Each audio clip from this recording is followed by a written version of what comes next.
नमस्कार। आज हम बात करेंगे कि साउथ के नेता आखिर ये क्यों कह रहे हैं कि देश की आबादी बढ़ाओ, जबकि भारत दुनिया की सबसे ज्यादा आबादी वाला देश है और हम चीन से भी आगे निकल गए हैं। लेकिन इसके बावजूद हमारे दक्षिण के नेता कह रहे हैं देश की आबादी बढ़ाओ। आपको पता है कि अभी चंद्रबाबू नायडू ने कहा कि अब 2 बच्चों से काम नहीं चलेगा, 2 बच्चे से ज्यादा होना चाहिए।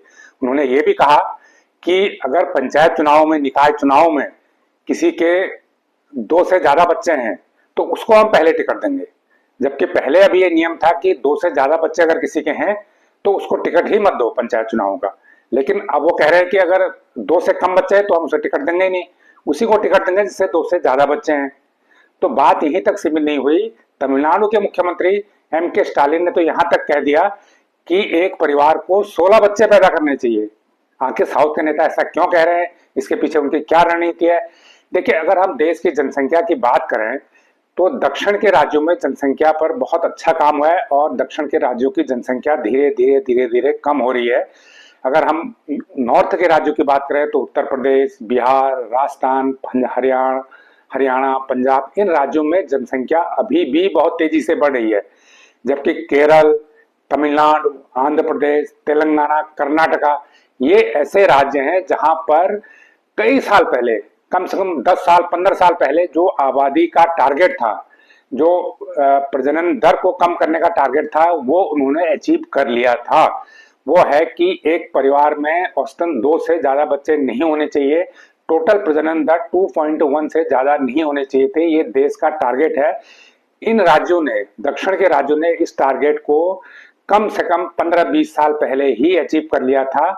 और स्थिति है कि अब वहां पर औसतन जो परिवार के बच्चे हैं, पर कपल के जो बच्चे हैं, प्रति जोड़े के जो बच्चे हैं, वो औसतन 1.5 1.6 के आसपास आ रहा है। लेकिन उत्तर के राज्यों में अभी भी ये 2 से 3 के बीच में है।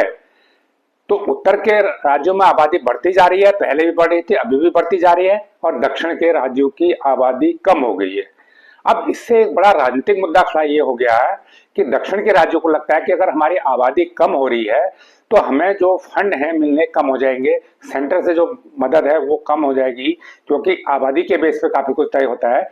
दूसरा, इससे भी बड़ी बड़ी बात यह है कि जो सीटें हैं, जो लोकसभा की सीटें हैं, संसद में जो सीटें हैं, वो सीटें दक्षिण के राज्यों की कम हो जाएंगी।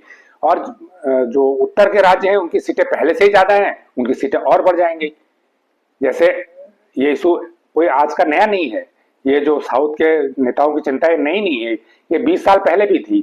तो उस समय भी जब लोकसभा सीटों का परिसीमन होना था, सीटें जो लोकसभा की अभी 542 सीटें हैं, लेकिन समय समय पे इनको बढ़ाया घटाया जाता है। पहले सीटें कम हुआ करती थी, फिर ये बढ़ाई गई थी। तो जब 20-25 साल पहले इनका परिसीमन होना था तो उस समय भी साउथ के नेताओं ने चिंता व्यक्त की थी। तो उस समय इसे 2026 तक के लिए टाल दिया गया था कि इस पर हम 2026 में फैसला लेंगे। और ये इसलिए टाला गया था कि 2026 तक उत्तरी राज्यों की जनसंख्या भी शायद कम हो जाएगी, स्थिर हो जाएगी, और वो सब जैसा जो प्रजनन दर है पूरे देश में एक जैसी हो जाएगी, तो फिर उसके बाद फैसला लेंगे। लेकिन ऐसा नहीं हो पाया।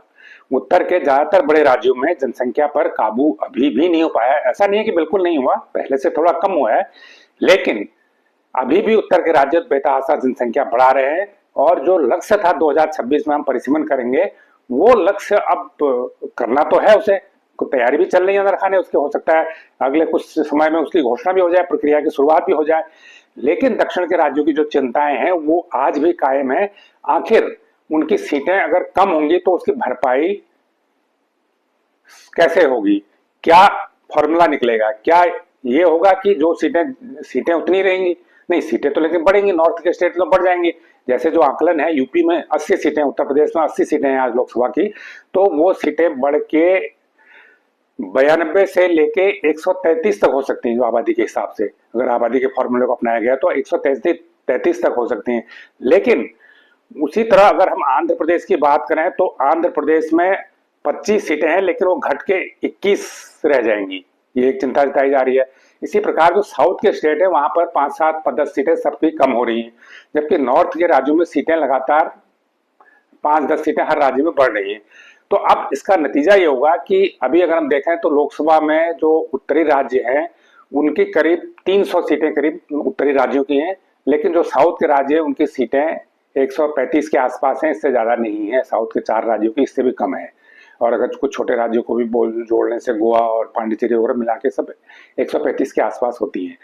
तो ये जो चिंता है, ये चिंता इनकी जायज़ है। इसीलिए जो चाहे M.K. स्टालिन हो, चाहे चंद्रबाबू नायडू हो, वो बार बार इस बात को कह रहे हैं कि आबादी बढ़ाओ।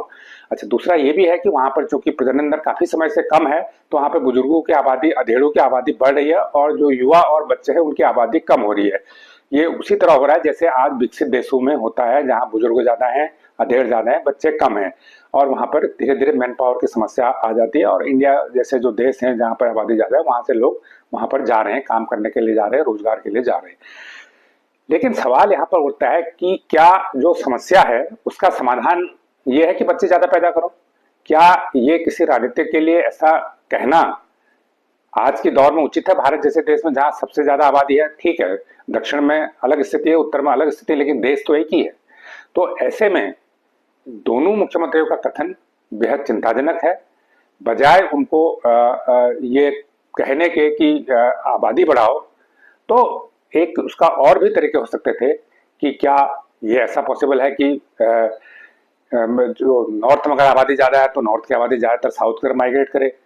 अगर साउथ में आबादी जहां पर कम है तो वो स्टेट ये भी कर सकता है कि वहां के कामगारों को ज्यादा पैमाने पर वहां बुलाए, वहां पर स्थापित करे, उनको वहां पर उनको बसाए। ये भी तरीके हो सकते हैं कि आबादी का अगर बैलेंस बनाना है तो अगर मान लीजिए नॉर्थ से बड़े पैमाने पर आबादी अभी भी जाती है, ऐसा नहीं है कि साउथ के स्टेट में जाके वहीं बच जाती है, तो साउथ की आबादी तो वैसे ही बढ़ गई, वो तो फिर वहीं का रेजिडेंट हो जाएगा, तो वहीं की आबादी में काउंट होगा। तो ये भी एक तरीका हो सकता है इस बैलेंस को करने का, राजनीतिक बैलेंस को करने का।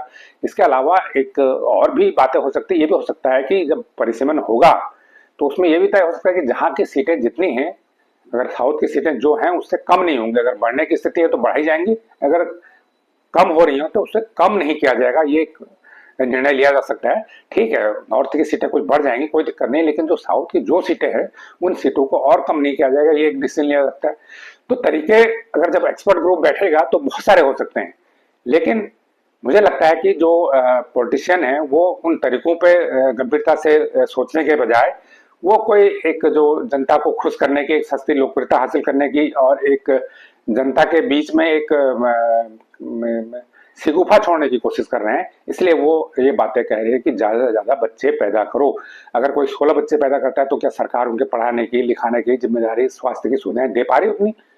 नहीं दे पा रही। अभी एक सर्वे आया कि जो प्रति व्यक्ति आउट ऑफ पॉकेट एक्सपेंडिचर है वो केरल में सबसे ज्यादा है देश में। तो सवाल ये उठता है कि अगर ज्यादा बच्चे पैदा करेंगे तो क्या सरकार के पास इतना इंफ्रास्ट्रक्चर, इतना सरकार सुविधाएं दे रही है?